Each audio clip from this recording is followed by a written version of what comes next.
여러분은 인생을 살면서 실망하고 낙심할 때가 언제입니까? 삶의 의욕이 없고 다시 일어날 용기가 나지 않을 때가 언제입니까? 많은 사람들은 꿈과 현실이 너무 차이가 날 때 낙심하고 절망합니다. 이상은 크고 높은데 현실은 너무 거리가 멀 때, 큰 꿈을 가졌는데 현실은 그 꿈 이루기에는 너무나 차이가 날 때 낙심하고 절망합니다. 그리스도인은 언제 낙심하고 절망하나요? 그리스도인은 하나님 주신 비전과 나의 현실이 차이가 날 때 실망하고 낙심합니다. 주를 위해 살고 사명으로 살고 비전 따라 살기 원하는데 삶의 현실이 그렇게 하기 어려울 때 낙심하고 절망하고 힘들어하게 되지요. 부활하신 예수님께서 하늘로 올라가실 때 예수님의 제자들의 현실이 그랬습니다.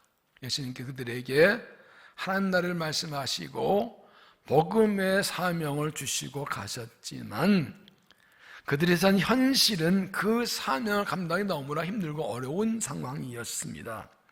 그러니까 땅 끝까지 복음 전하셨지만 여전히 유대인들이 위협하고 있는 위험한 상황이었고 현실은 힘들고 가진 것이 없는 열악한 상황이었고 그들 자신들도 실패하고 넘어졌던 능력 없는 연약한 존재들이었습니다. 도대체 어떻게 이 사명을 감당할지 알 수 없는 답답한 현실이었습니다. 부활하신 예수님께서는 하늘로 올라가시기 전에 하나님 나라를 말씀하시고 복음 전에 사명 주시고 동시에 성령의 약속을 주셨습니다. 1장 4절에 예루살렘을 떠나지 말고 내게서 들은 바 아버지께 약속하신 것을 기다리라. 요는 물로 세를 베풀어서 너희 몇 날 못되어 성령으로 세를 받으리라. 이 말씀 붙들고 지지할 성도들은 마가다에 모여서 열심히 기도했고 열흘 진 오순절에 성령을 받고 나가서 담대히 복음을 전하게 됩니다. 오순절에 마가다에 모인 제자들 100여명의 성도들에게 임한 성령의 은혜는 그들의 현실과 이상의 차이를 극복하게 하고 환경과 비전의 간격을 메꿔주는 은혜의 사건이었습니다. 연약하고 부족한 그들이 위험한 현실과 열악한 환경 속에 있는 그들이 주 명령 따라 담대히 사명을 가지고 복음을 따라 나가게 해준 사건이었습니다. 그는 성령 받은 후에 환경에 관계없이 현실에 개의치 않고 상황에 매이지 않고 맡긴 사명을 위해서 담대히 나가 복음을 전했습니다. 오늘은 성령 강림 주일입니다. 2000년 전 마가다 각방에 모인 예수님의 제자들과 성도들에게 성령이 임하신 날입니다. 오늘 우리에게도 성령이 임하셔야 합니다. 2012명의 제자들이 주신 비전과 사명과 현실 사이에서 고민했듯이 우리도 똑같이 지금 보여주신 비전과 현실의 차이 때문에 고민하고 힘들어하겠지 않습니까? 주신 비전을 따라 사명 따라 살기 위해서는 우리도 성령을 받아야 합니다. 하나님께 다시 성령의 충만함을 주셔야 합니다. 하나님 주신 꿈과 비전을 이루기 위해서는 성령 충만함을 받아야 합니다. 오순절에 성령은 어떻게 임하셨나요? 제자들과 성도들은 어떻게 약속한 성령을 받았나요? 성령 임하신 어떤 결과가 나타납니까? 우리는 어떻게 성령을 받을 수 있습니까? 먼저 성령은 어떻게 임하시는가? 두 가지로 나타나셨는데 하나는 성령은 바람같이 임하신다. 2절 호련히 하늘로부터 급하고 강한 바람 같은 소리가 있어 그들이 그 앉은 온 집에 가득하며 성령이 바람으로 오신 것이 아니라 급하고 바람 같은 소리로 오셨습니다. 뭔가 갑자기 급하고 강한 돌풍과 바람 같은 바람 소리가 확 나면서 온 집에 가득 찹니다. 급하다는 것은 빠르다는 속도가 빠르다는 것이고요. 강하다는 것은 힘이 있다는 것이지요. 성령님이 마지막 태풍이 임한 것처럼 갑자기 큰 소리로 임하신 것입니다. 세 번역에서는 그때 갑자기 하늘에서 세찬 바람이 분다 소리가 나더니 그들이 앉아있는 온 집안을 가득 채웠다. 왜 성령을 바람이라고 안 그러고 급하고 강한 바람 같은 소리라고 했을까요? 여러분, 바람은 지나가는 것이고 머무는 것이 아닙니다. 급하고 강한 바람 와서 확 지나가 버리는 것입니다. 성령께서 급하고 강한 바람같이 임하셨다는 것은 어디로 와서 어디 가는지 방향을 말씀하는 겁니다. 성령을 받으면 한 곳에 앉아있지 못하고 어딘가로 가게 돼 있다고, 움직이게 돼 있다고요. 그 성령이 정하시는 방향으로 우리가 강한 바람으로 몰아가시고 이끌어 가시는 것입니다. 이게 성령의 역사입니다. 또한 성령은 불처럼 임하십니다. 3절에 마치 불의 혀처럼 갈라지는 것들이 그들에게 모여 각 사람의 위에 하나씩 임하여 있더니, 불의 혀란 불꽃이라고 표현할 수 있는 것입니다. 하나의 불이 한번 내려오다가 갑자기 쫙 갈라져서 혀가 하나지만 각 사람에게 다 임한 것이, 그래서 거기 모든 사람이 다 똑같은 불 같은 성령을 받게 됩니다. 동시에 받습니다. 세 번역에서는 그리고 불길이 솟아오를 때 혓바닥처럼 갈라지는 것 같은 혀들이 그들에게 나타나더니 각 사람이 내려앉았다. 그래서 모두 동시에 같은 불 같은 성령을 받게 된 것입니다. 만약 이때 진짜 불이 내렸으면 다 타 죽었겠지요. 그러나 성령께서 불의 혀처럼 갈린 모습으로 각 사람에 임한 것입니다. 성령께서 불의 혀처럼 불꽃의 이름 임하신 것은 뭘 의미합니까? 불은 정지에 있습니다. 그래서 거기 모든 사람들에게 임해 계신 것입니다. 동시에 불은 에너지가 있습니다. 힘이 있습니다. 그래서 그 뭔가를 하게 만드는 것입니다. 4절에 보면 그들이 다 성령의 충만함 받고 성령이 말하게 하심을 따라 다른 언어도 말하기 시작하니라. 성령의 불처럼 임하시자 그들은 지금까지 하지 않았던 언어로 말을 하게 됩니다. 하지 않았던 일, 할 수 없었던 일, 하지 못했던 일을 말하게 됩니다. 이것은 무엇인가? 성령의 권능이 있다는 것입니다. 능력이, 에너지가 성령의 권능이 임한 것입니다. 오순일 마가도에 임하신 성령은 바람같이 임하셔서 그들의 가야 할 방향을 보여주시고 그들을 일으켜 보내셨습니다. 가방하방 그를 밀어내시고 이끌어 가셨습니다. 그리고 불같이 임하셔서 그들에게 능력 주셔서 할 수 없는 일을 하게 하셨습니다. 이렇게 성령께서 바람같이 불처럼 임하시는 것은 예수님이 그들에게 주신 사명과 연관이 있습니다. 1장 8절에 오직 성령이 너희에게 임하신 너희 권능을 받고 예루살렘과 온 유대와 사마리아 땅까지 내 증인 되리라. 그들에게 말씀하신 대로 성령께서 임하셔서 땅까지 가도록 그를 이끌어내셨고 그 사명을 감당하도록 권능을 주신 것입니다. 성령께 임하셔서 급하고 강한 바람 같은 소리로 임했던 것처럼 성령께서 지금도 그분의 목적대로 교회를, 성도를 이끌어가고 계십니다. 성령의 불의 화가 같은 불처럼 임하신 것처럼 오신 것처럼 성령의 교회와 성도에 임해서 권능을 주셔서 주신 사명을 위해 달려가게 해주신 것입니다. 그러므로 교회에도 성령의 두 가지 역사가 반드시 나타나야 됩니다. 성령의 바람같이 임하셔서 갈 방향 보여주시고 밀어내시고 끄셔서 하나님 원하신 방향으로 교회가 가게 하시는 성령의 인도하심 역사가 있어야 되는 것입니다. 사람의 생각과 계획이 아니라 성령의 계획과 하나님의 생각대로 성령에 이끌려가는 교회가 된다는 말입니다. 그리고 동시에 불처럼 성령 받아서 성령 권능으로 갑니다. 하나님의 일은, 교회의 일은 사람의 능력과 힘으로 되는 것이 아닌데 성령의 권능 힘입을 때 어떤 일도 어려운 일도 넉넉히 감당하게 되는 것입니다. 우리의 신앙생활에도 우리의 헌신에도 이 성령의 두 가지 역사가 있어야 됩니다. 성령의 충만받아 성령의 바람같이 임하셔서 우리를 하나님 원하시는 비전으로 사명하고 나가게 인도하시는 인도하심과 방향성과 미래는 이끌어내심이 있어야 돼요. 동시에 불처럼 임하셔서 우리 연약 부족하지만 성령의 권능 주셔서 불같이 타올라서 내가 할 수 없는 것들을 하게 하시고 하지만 하게 하심으로 사명을 완수하게 하시는 그런 능력과 은혜를 입어야 되는 것입니다. 그리고 우리가 하나님 원하신 일을 하고 하나님 원하신 방향으로 가려면 성령을 받아야 돼요.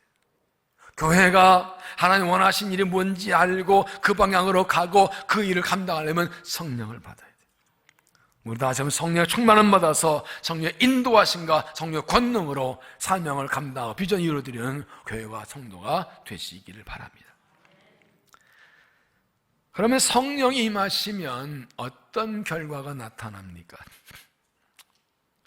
성령에서 어떤 결과가 나타나는가? 4절에 보면 그들이 다 성령의 충만함 받고 성령의 말하게 하심을 따라 다른 언어도 말하기 시작하니라. 성령 충만함 받은 후에 성령께서 다른 언어로 말하게 하신 건 왜 이런 현상이 나타났나요? 이때 다른 언어는 외국어입니다.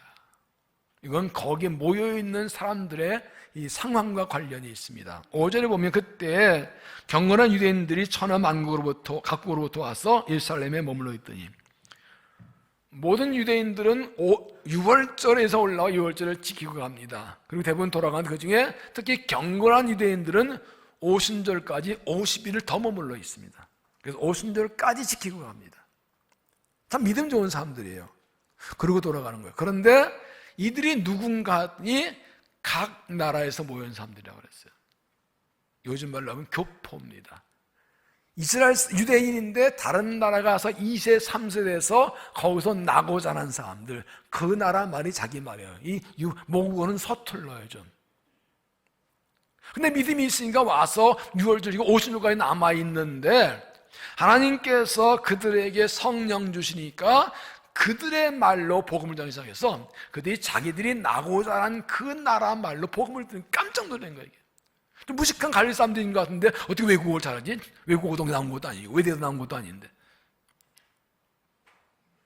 6절을 보면 이 소리가 나매 큰 무리가 모여 각각 자기의 방언으로 제자들이 말하는 것을 듣고 소동하여 다 놀라 신기하게 여겨 이르되 보라 이 말하는 사람들이 다 갈릴 사람이 아니냐 우리 각 사람이 난 것 방언으로 듣게 된 것이 어찌미냐. 성령께서 그 15개 이상의 나라의 말로 복음을 전하게 하셨어요. 이것도 예수님의 명령과 관계가 있죠. 1장 8절에 오직 성령이 임하시면 권능 받고 예루살렘과 온 유대와 사마리아 땅끝까지 이르내리네요. 땅끝이 이방 나라잖아요. 근데 여러 외국에서 온 사람들이 와 있으니 거기가 땅끝이지 뭐. 그러니까 그들에게 복음을 하시려고 그 나라 말을 하게 하신 것입니다. 이게 뭘 말합니까? 성령이 임하시면 할 수 없는 일을 우리 능력 없이 할 수 있는 그런 권능을 주신다는 겁니다. 비전과 삶을 이룰 수 있는 힘을 주신다는 것입니다.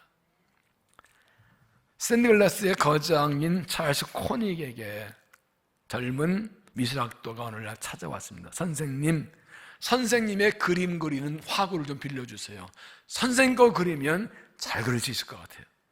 빌려줬습니다. 며칠 후에 찾아가서 그래 내 걸로 그리니까 그림 잘 그려지니? 좋은 그림 나오니? 했더니 선생님 걸 그려도 그림이 잘 되지는 않네요. 위대한 거장의 도구로 하면 뭔가 비싸고 좋아 보이니까 팍팍 나올 것 같은데 똑같다는 거예요. 이때 찰스 코닉이 유명한 말을 남겼습니다. 스승의 도구가 자네를 변화시킬 수 없네. 스승의 불을 받아가야 돼. 불을 받아야지. 이 가슴에 불을 받아야지. 스승이 쓰던 것 갖다 그린 거는 누군 못하겠어요. 도구가 자네를 변화시킨 게 아니야. 불을 받아가야지. 그 열정을. 신앙생활은 흉내낼 수 있는 게 아닙니다. 하나님의 불을 받아야 되는 겁니다. 겉모습 흉내낼 수 있습니다. 주일날 나오고 성경 찍고 다니고 기도하고 봉사하고 다 할 수 있습니다. 그러나 그 안에 성령의 불이 없으면 껍데기입니다. 어느 순간 나가 떨어지고 맙니다. 능력이 없습니다. 성령의 인도가 없습니다. 자기 하고 싶은 데 하다가 자기 힘을 하다가 나가 떨어지는 겁니다.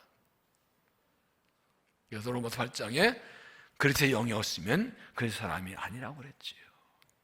그러나 그리스도의 영이 있으면 죽은 몸도 살린다고 그랬지요. 성령을 받아야 내가 어디로 가야 되고 무엇을 할지 인생의 방향과 비전을 발견하고 성령이 끼를 가신 대로 그 방향 주위의 길로 가는 겁니다. 성령을 받아야 권능받아서 내가 할 수 없는 일도 하게 되는 능력받아서 내 힘을 넘어서 주의 능력으로 사명 감당하게 되는 겁니다. 다시 한번 성령 충만함 받고 성령에 붙들린 사람 되어서 주 맡기신 기념 사명을 이루어드리는 교회와 성도가 되시기를 바랍니다. 그러면 어떻게 성령의 충만을 받을 수 있는가? 이들의 이 성령을 받은 모습을 보면 첫째, 그들은 한 곳에 모였습니다. 오늘 보면 1절에 오순절 이미림에 그들이 다 같이 한 곳에 모였더니, 1장 12절 이하에 보면 그들은 예수님께서 승천하신 후에 다 마가다베에 모입니다. 똑같이 성령의 약속을 받았지만 집으로 흩어져서 각자 집에서 기도하자 그러지 않고 한 곳에 모여서 기도합니다. 그리고 오늘 말씀에 그들이 모인 곳에 성령이 임하십니다. 성령은 성도가 모인 곳에 임하십니다. 사도행 보면 성령 임하신 곳에 한 번도 혼자 있는데 임하신 적이 없어요. 모인 곳에 임하셨어요.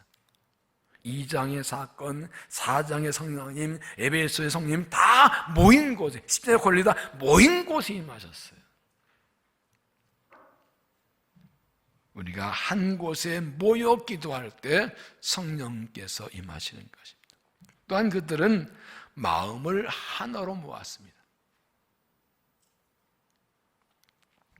1장 14절에 여자들과 예수의 어머니 마리아와 예수의 아우들과 더불어 마음을 같이하여 오로지 기도에 힘쓰더라. 그들은 한 곳에 모일 뿐 아니라 마음도 같이 했습니다.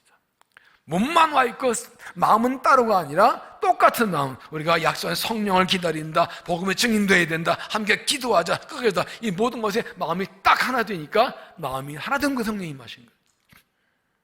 많이 모여도 마음이 하나 되지 않으면 성령이 임하시지 않아요. 내 마음을 함께 하지 않으면 나는 그 은혜에 참여할 수가 없어요. 정말 하나님을 사랑하고 주님을 살아계시고 주를 위해서 복음을 위해 비전을 위해 살겠다는 은혜를 사모한다는 그 마음이 하나로 모아질 때 성령의 역사하십니다. 또한 그들은 모여서 기도에 힘썼습니다. 1장 14절에 더불어 마음을 같이 오로지 기도에 힘쓰더라. 공동번역은 그들은 모두 마음을 모아 기도에만 힘썼다. 기도에만 힘썼다. 예수님 올라가셨고 유대 유업하고 이 성령 받는 거 외에는 딴 길이 없어요. 기도에 할 게 없어요.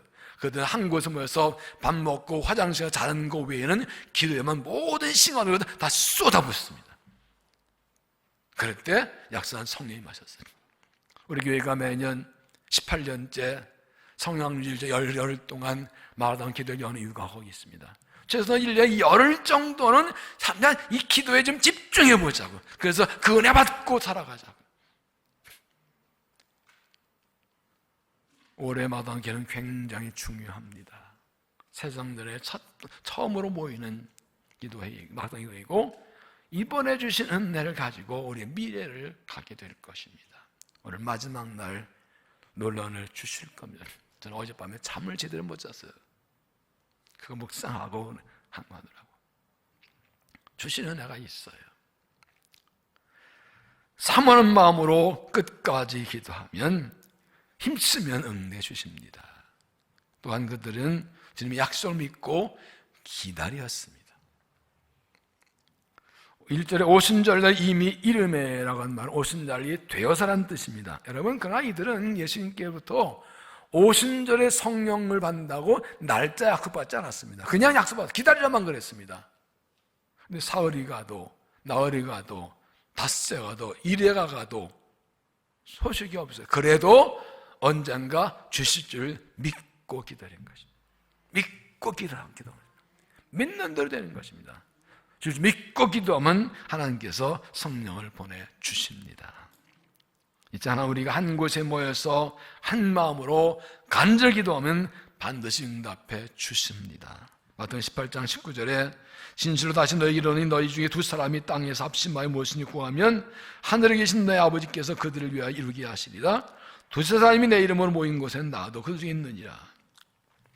제자들과 역시 백인의 성도처럼 한 곳에 모여서 한 마음으로 간절히 기도해서 여기서는 성령을 받고 은혜를 받는 믿음이 되시기를 바랍니다. 코로나19로 전 세계가 힘들어하고 어려움을 겪고 있습니다. 확진자와 사망자가 계속 늘어납니다. 우리나라에도 신정되어서 사회적 거리를 생활방역으로 바꿨지만 이태원 클럽에서 한 것 때문에 지금 인천 강사를 해가지고 쿠팡으로 막 퍼져나가고 있습니다. 코로나19로 삶 전체가 통째 흔들려버리고 깨어지고 무너지고 있습니다. 이럴 때 뭘 어떻게 해야 되나요? 시편 11편 1절에 보면 내가 여호와께 피하였거늘 너희가 내 영혼에게 새같이 네 산으로 도망가라 하면 어찌함인가? 악인이 활을 당기고 화살을 시위에 먹이며 마음이 바른 자를 어두운 데에서 쏘려한도다. 터가 무너지면 의인이 무엇을 하랴? 환란이 찾아왔습니다. 악인들이 의인을 공격합니다. 의인들이 제대로 살기 힘듭니다. 고난이 찾아왔습니다. 그래서 이 사람이 하나님께 피했습니다. 그 사람들이 그렇게 하면 어떻게 산으로 도망가야지 이럽니다. 그런 말합니다. 터가 무너졌는데 의인이 뭘 할 수 있겠어? 삶이 무너졌는데 믿음 지키는 게 뭐야? 이렇게 삶이 되는데 의롭게 사는 게 뭐야? 하나님께 피한다고 뭐가 있어? 안전한 데로 도망가야지. 세번역에서는 악인이 활을 당기고 시위 활을 메워서 마음이 바른 사람을 어두운 데서 소리하지 않느냐? 기초가 바닥부터 흘리는 이 마당에 의인들 무엇을 할 수 있겠는가? 이 어려운 때에 지금 예수 믿고 교회가 예배드리고 그게 중요한 거야? 좀 바르게 사는 게 살고 봐야지. 살만한 데 도망가야지. 하나님 피하는데 뭐 거기 뭐 답이 있어? 과연 고난과 한날 당할 때 하나님께 피하는 것이 소용없는 일입니까? 악인들 유혹과 박해를 받을 때 어렵게 살고 믿으면 사는 게 다 헛된 일입니까? 하나님 없는 믿음은 삶처럼 우리가 하나님 버리고 더 안전한 데 찾아서 가야 살 수 있는 겁니까? 이어지는 4절에 말씀합니다. 여호와께서는 그의 성전에 계시고 여호와의 보좌는 하늘에 있으며 그의 눈이 인생을 통촉하시고 그의 안목이 그들을 감찰하시도다. 제 번역은 주님께서는 그의 성전에 계신다. 주님은 그의 하늘 보좌에 앉아 계신다. 주님은 그의 눈으로 사람을 살피시고 눈동자를 꿰뚫어 보신다. 세상이 흔들리고 삶의 터전이 흔들렸어도 하나님이 여전히 성전에 계십니다. 다 무너진 것도 하나님은 보좌에 앉아 계십니다. 거기서 우리를 보고 계십니다. 감찰하고 계십니다. 그럼 하나님께 피하는 게 맞습니다. 성전 피하는 게 맞습니다. 주의 보좌를 피하는 게 맞습니다. 거기가 찬성입니다. 피난처입니다. 이어진 5절에는 여호와는 의인을 감찰하시고 악인과 폭력을 좋아하는 자를 마음에 미워하시도다. 악인에게 그물을 던지시리니 굴과 유황을 태우는 바람이 그들의 잔에 소득이 되리로다. 여호와는 의로우사 의로운 일을 좋아하시는 정정한 자 그걸 배르다. 하나님께서 악을 미워하셔서 악인들을 그물 던지고 태울 것이고 의로우셔서 의인들을 돌보시고 건져 주실 것입니다. 그러므로 하나님께 피하는 게 맞습니다. 하나님의 보좌가 주의 성전이 가장 안전한 피난처입니다. 그가 우리를 살리십니다. 여러분, 코로나 바이러스를 피하고 감염되지 않기 위해서 어디를 피하십니까? 내가 피하는 곳이 안전한가요? 그곳에서 코로나 바이러스에는 감염되지 않을지 모르나 죄 바이러스는 쉽게 감염되지 않을까요? 우리 사는 곳곳마다 죄의 바이러스가 가득 차 있는데, 죄에 빠질 유혹거리가 널려 있는 삶의 현실인데, 우리는 코로나 바이러스에 감염되지 않기 위해서 노력하는 만큼 마스크 쓰고 손세정 쓰고 발열 체크하고 따르는 만큼 죄의 바이러스에 감염되지 않을 그만한 노력을 하고 있나요?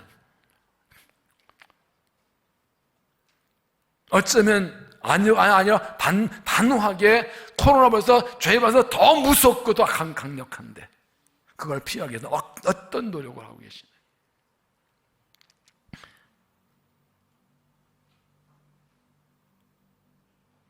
우리가 무엇을 피해야 되고 무엇을 이겨야 되나요? 우리 자녀들에게 신종 코로나 바이러스가 더 위험합니까? 이 타락한 세상 죄의 발에서 더 위험합니까? 우리 자녀가 죄의 발에서 강하지 않기 위해서 어디로 피해야 됩니까? 우리 자녀들을 죄에서 지키기 위해서 얼마나 애쓰고 노력하십니까? 조금만 그럼 학교도 안 된다, 교회도 학원도 안 된다. 아니요. 학교 보내고 학원 보내는데 교회는 안 보내더라고요. 어디가 위험한 거예요? 고난 이기고 죄를 이기고 우리 어디로 피해야 됩니까?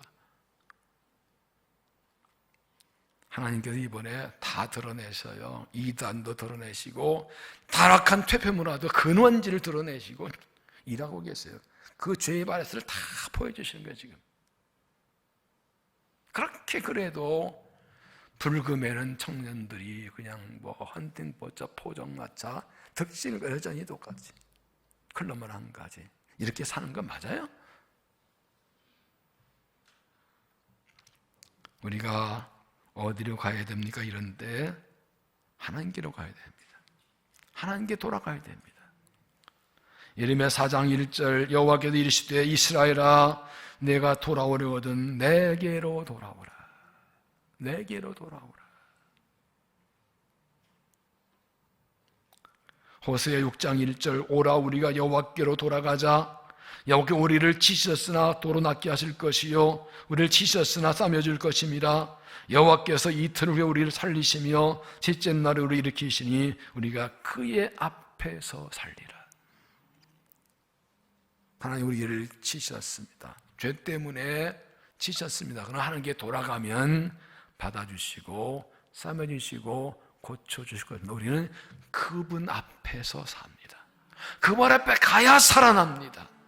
그분 앞에 가야만, 그분 앞에만 살 길이 있습니다. 우리의 현실과 이상이 차이가 날 때 우리는 하나님께로 돌아가야 됩니다.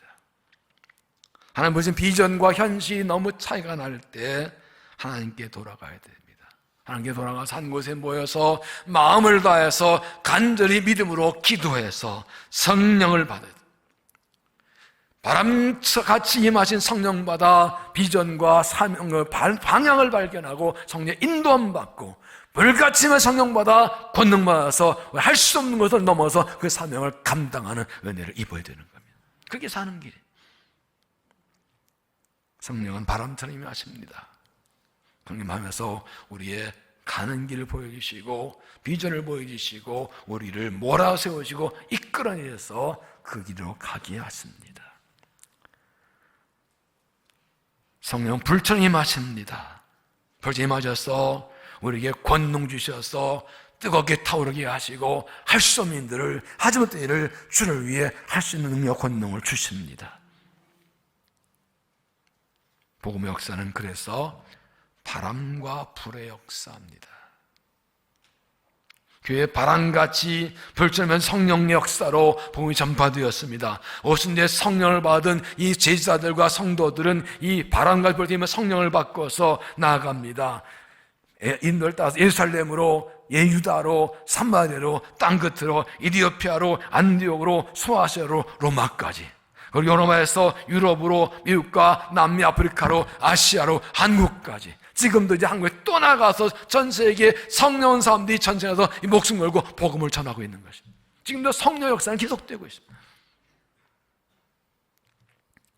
지금도 성령은 교회를 이끌어 가십니다. 지금 성령은 사람에서 한 그리스도의 연결 변화시키시고 공동체를 변화시키시고 역사 이루어 가십니다. 지금도 바람처럼 불처럼 성령 받은 사람들이 뜨거운 가슴으로 이 복음을 주는 나라 위에 거룩한 꿈을 꾸고 달려가고 있는 것입니다.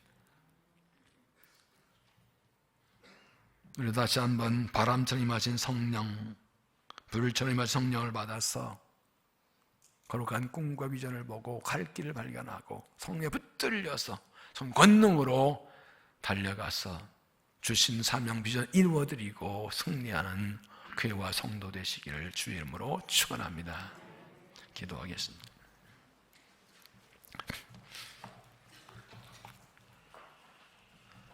하나님, 복음의 증인되라는 사명을 받았던 제자들처럼 주신 사명과 비전과 우리 현실은 너무 차이가 납니다. 주님 위에 살고 복음 위에 살고 하나님의 비전을 따라 사명으로 살기 원하지만 우리는 연약하고 부족하고 미련하며 삶의 현실은 너무 어렵고 힘들며 앞길은 보이지 않습니다. 그러나 주님 2000년 전에 그러한 무능하고 실패자였던 제자들을 찾아오셔서 오신들의 간절히 기도하는 곳에 오셔서 성령을 부어주신 것처럼 우리에게 다시 한번 성령을 부어 주옵소서. 여기서는 성령을 부어주셔서 예언하고 환상과 꿈을 꾸고 권능받아 주의 길을 달려가게 하여 주시옵소서. 하나님이 사용하실 새 역사를 보게 하시고 성령에 붙들려 주님 원하신 길을 달려가게 하시고 성령의 세상 이기며 능력으로 상 감당하도록 온 교회 다시 한번 성령의 은혜를 부어 주시옵소서. 예수님 이름으로 기도하옵나이다. 아멘.